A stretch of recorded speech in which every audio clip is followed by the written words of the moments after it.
My ask is 7 crore rupees और मैं उसके एक्सचेंज में 10% इक्विटी देने के लिए तैयार हूं। अस्सलाम वालेकुम देसी फाउंडर। शार्क टैंक की एपिसोड 7 में जिन 3 स्टार्टअप को फंडिंग मिली उनमें से 2 स्टार्टअप ऐसे थे जिन्हें हमने खुद 1-to-1 कंसल्टेशन दी थी कि किस तरह से आपने पिच करना है, किन चीजों का ख्याल रखना है और उन्हें फंडिंग मिल गई। तो आज की इस वीडियो में डिस्कस करेंगे कौन कौन से स्टार्टअप आए और एज अ फाउंडर हम उनसे क्या चीजें सीख सकते हैं ताकि जब हम भी अपना बिजनेस ग्रो कर रहे हो और हमें इन्वेस्टमेंट की नीड हो तो हम उन चीजों का ख्याल रखें। तो सबसे पहले स्टार्टअप डिस्कस करते हैं। सबसे पहले स्टार्टअप था स्टफीज, जो कि एक स्टफ टॉयज बना रहा था। इनका काम ये था, नॉर्मली आपने देखा होगा जब आप मार्केट वगैरह में जाते हैं तो स्टफ टॉयज मौजूद होते हैं। अब ये स्टफ टॉयज जो है ना बच्चों को बहुत ज्यादा पसंद होते हैं, तो वो उसकी तरफ बहुत ज्यादा इंक्लाइंड होते हैं। लेकिन अगर आप देखें पाकिस्तान में कोई भी एक ऐसा ब्रांड नहीं है जो कि सिर्फ और सिर्फ स्पेसिफिकली फोकस कर रहा हो स्टफ टॉयज को। तो ये जो फाउंडर है वो इस स्पेसिफिक इंडस्ट्री को फोकस करना चाह रहे थे ताकि इस इंडस्ट्री के अंदर एक बड़ा ब्रांड बना ले। तो there is a huge potential, क्योंकि जाहिर सी बात है बच्चे तो पैदा होने हैं पाकिस्तान में, वर्ल्ड वाइड इसकी स्केलेबिलिटी बहुत ज्यादा है। अगर आपकी एक चीज ग्रो हो जाती है तो इसका मतलब ये है कि इस स्टार्टअप में पोटेंशियल तो था। दूसरी चीज, इनका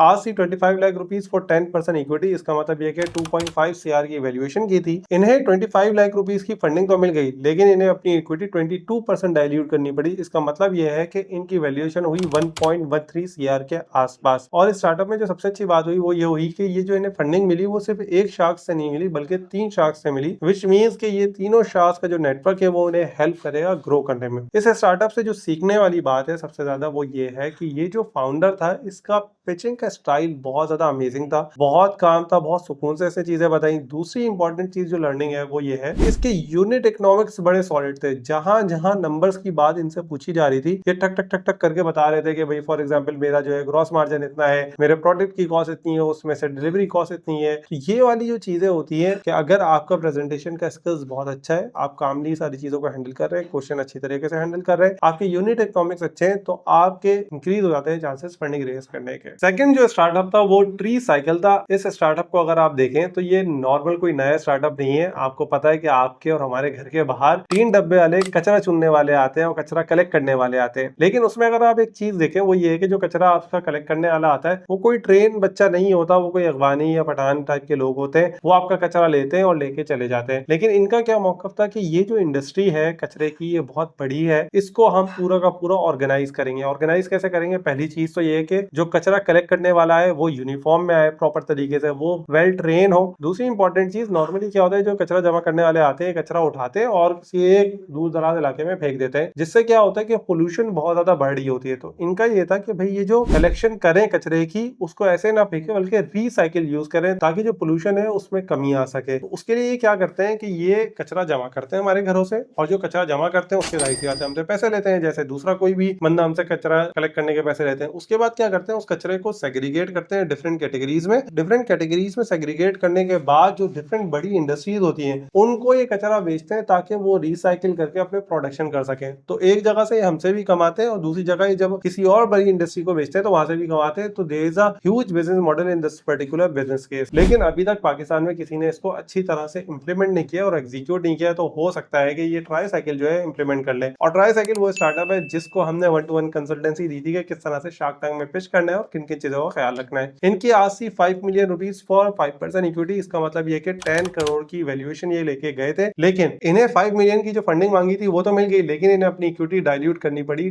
20%, जो कि मुझे लगता है कि इन्होंने ज्यादा डाइल्यूट कर दी। अगर ये सिर्फ और सिर्फ जो है वो 15% के ऊपर भी स्टिक रहते तो इन्हें शार्क जो है वो फंडिंग दे देते। लेकिन खैर वहां पे देन एंड देयर आपने डिसीजन लेना होता है, इस तरह के डिसीजन हो जाते हैं। अच्छी चीज इन्हें फंडिंग क्यों मिली? पहली चीज इनका रेवेन्यू था। दूसरी चीज जिस पर्टिकुलर प्रोडक्ट पे काम कर रहे हैं ये बहुत बड़ी मार्केट है अगर इसको सही तरह से एग्जीक्यूट कर ली जाए। तीसरी चीज, इस फाउंडर की पिच में बहुत ज्यादा सिंप्लिसिटी और ऑथेंटिसिटी थी। जब आपके ऊपर कोई बंदा इन्वेस्ट कर रहा होता है ना तो सबसे ज्यादा वो ये चीज देख रहा होता है कि सामने वाला जो फाउंडर है वो कितना ज्यादा ऑथेंटिक है, कितना ज्यादा उस पर ट्रस्ट किया जा सकता है। और यह चीज आपको हेल्प करती है इन्वेस्टमेंट रेज करने में। तो इन फाउंडर्स के अंदर अगर आप पिच में देखें तो ये सारी चीजें मिलती थी जिस वजह से इन्हें फंडिंग मिल गई। थर्ड स्टार्टअप था प्रोटेक्ट मी। प्रोटेक्ट मी एक बहुत ही इनोवेटिव सोल्यूशन लगा क्योंकि ये एक ऐप बनाना चाह रहे हैं जिसमें फॉर एग्जांपल जो भी कराची में रहता है या पूरे पाकिस्तान में अभी होने लग गया है अनफॉर्चुनेटली कि हमारा मोबाइल स्नैच हो जाता है। और जब मोबाइल स्नैच होता है ना तो उसमें सबसे बड़ा मसला होता है हमारे डेटा का, और फिर जाहिर सी बात है रिकवरी तो कभी मैंने होते हुए देखी नहीं है अपनी जिंदगी में। तो इनका ये कहना था कि इनकी ऐप ऐसी है कि जब ये मोबाइल इंस्टॉल हम कर लेंगे तो अगर कोई जो स्नैचर है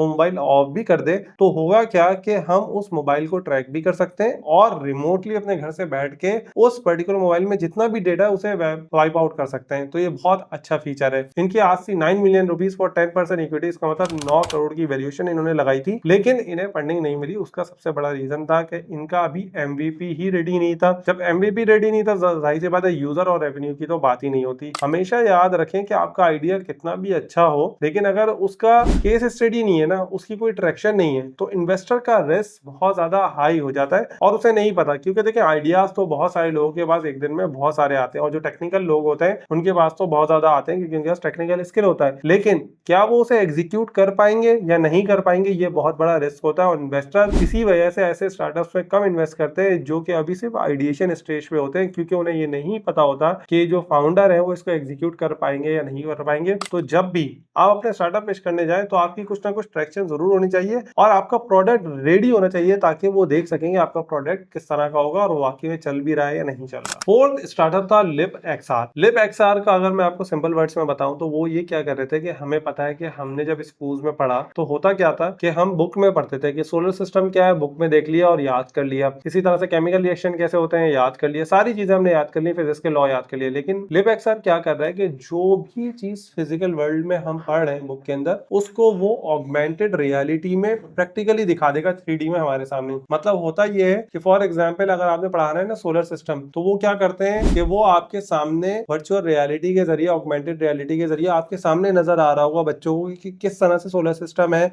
किस तरह से अर्थ घूम रही है सन के अराउंड और फिर अर्थ के अराउंड किस तरह से बाकी जो है तैयारे घूम रहे हैं। तो इससे क्या होता है कि बच्चे की अंडरस्टैंडिंग बहुत ज्यादा डेवलप होती है, जो कि बहुत ज्यादा जरूरत है हमारे एजुकेशन सेक्टर में। लेकिन अगर हम इस चीज को देखें ना तो इसकी अगर वैसे हम सोचे तो पाकिस्तान के एजुकेशन सिस्टम में बहुत ज्यादा जरूरत है। लेकिन अगर हम स्टार्टअप फाउंडर को देखें, ये पिछले 4-5 साल से काम कर रहे हैं और इस साल का इनका रेवेन्यू कोई 11 लाख रुपए था। तो ये चीज शो करती है कि ये जो हमारी पाकिस्तानी मार्केट है ना, ये अभी इनोवेटिव प्रोडक्ट्स को, खासतौर पर एजुकेशन मार्केट जो है वो इनोवेटिव प्रोडक्ट में पैसे नहीं लगाती। उसका एक सबसे बड़ा रीजन ये है कि जो पाकिस्तानी स्कूलिंग सिस्टम है उसमें ज्यादातर जो ओनर है स्कूलिंग सिस्टम के, वो इसको एज अ बिजनेस के तौर पे लेके चल रहे हैं। तो जब वो बिजनेस के तौर पे लेके चल रहे होते हैं तो वो इस तरह के सॉल्यूशंस के ऊपर अपना पैसा नहीं लगाते, क्योंकि उन्हें पता होता है कि भाई मैं ना भी लगाऊं तो बच्चे तो मेरे पास आ रहे हैं, मेरा पैसा बन रहा है, मुझे क्या ख्याल है। तो अभी तो इस वजह से इसलिए इसके अंदर बहुत ज्यादा प्रॉफिटेबिलिटी नहीं बनती हुई नजर आ रही। इनकी आज 1 CR फॉर 10% इक्विटी, और ये वो स्टार्टअप है जिसने हमसे कंसल्टेंसी ली थी कि भाई हम पे शार्क टैंक पे जा रहे हैं, हमें थोड़ा सा बताएंगे किस तरह से पेश करना है। और इन्हें जो फंडिंग मिली 1 CR जो इन्होंने मांगी थी वो,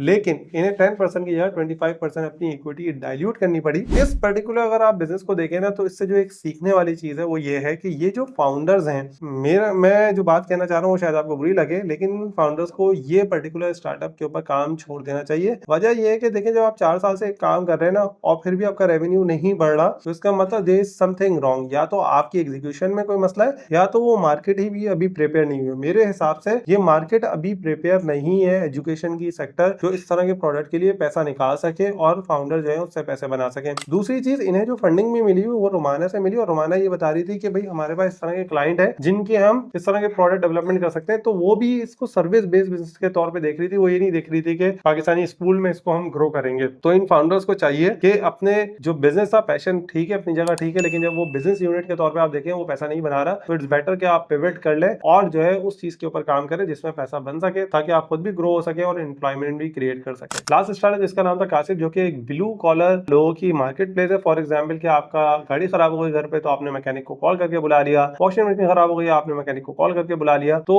इस तरह की इन्होंने मार्केट प्लेस बनाई थी। इससे पहले भी पाकिस्तान में इस तरह के बहुत सारे लोगों ने प्लेटफॉर्म बनाए हैं, लेकिन सारे फेल हो गए। उसका सबसे बड़ा रीजन ये था, या रीजन है कि पाकिस्तान में ना हमारे पास एक बहुत ज्यादा है, वो है हमारे पास टाइम। कि हम लोग क्या करते हैं कि अगर एक सब्जी जो है एक जगह से 10 रुपए कम की मिल रही होती है ना, तो हम पूरी गाड़ी घुमा के उस जगह जाते हैं, बजाय इसके कि हम टाइम बचाएं। हमें एज अ कॉम टाइम की बहुत ज्यादा कदर नहीं है, तो इसी वजह से इस तरह के स्टार्टअप फेल होते जा रहे हैं। अच्छा, इनका क्या था, इन्होंने आस्क की थी तकरीबन 7 करोड़ रुपए फॉर 10% इक्विटी। इसका मतलब ये है कि 70 करोड़ की वैल्यूएशन ये मांग रहे थे, जबकि इनका रेवेन्यू जो था इस साल का वो 10 से 11 लाख रुपए था। तो भाई 10 से 11 लाख रुपए का अगर आपका रेवेन्यू है और इतनी हाई वैल्यूएशन मांग रहे हैं, जबकि उस इंडस्ट्री में जिसमें ऑलरेडी स्टार्टअप अच्छे इन्वेस्टमेंट रेस करके फेल हो चुके हैं, तो आपको जो है वो शार्क इन्वेस्टमेंट क्यों देंगे। और यही हुआ at the end of the day कि इन्हें इन्वेस्टमेंट नहीं मिली। इस पर्टिकुलर स्टार्टअप से जो सीखने वाली चीज है वो ये है कि कभी कभार हमें ऐसा लगता है कि जो हमारा आइडिया है उसमें बहुत ज्यादा पोटेंशियल है और यहाँ से बहुत ज्यादा पैसे बन जाएंगे और लोगों की नीड है, ये हमें लगता है। और वाकई में ऐसा लगता है कि यार अगर मैं घर पे बैठे बैठे लोगों को कॉल करके बुला लूं तो बड़ा मजा आ जाएगा। लेकिन प्रॉब्लम ये है इस पर्टिकुलर चीज के अंदर कि जिसको मैं कॉल करके बुलाऊंगा ना, उसकी जो कॉस्ट है वो मैं खुद अगर जाऊं तो उस कॉस्ट के बराबर होनी चाहिए या उससे थोड़ी सी कम होनी चाहिए। लेकिन यहाँ पे ये चीज पॉसिबल नहीं है।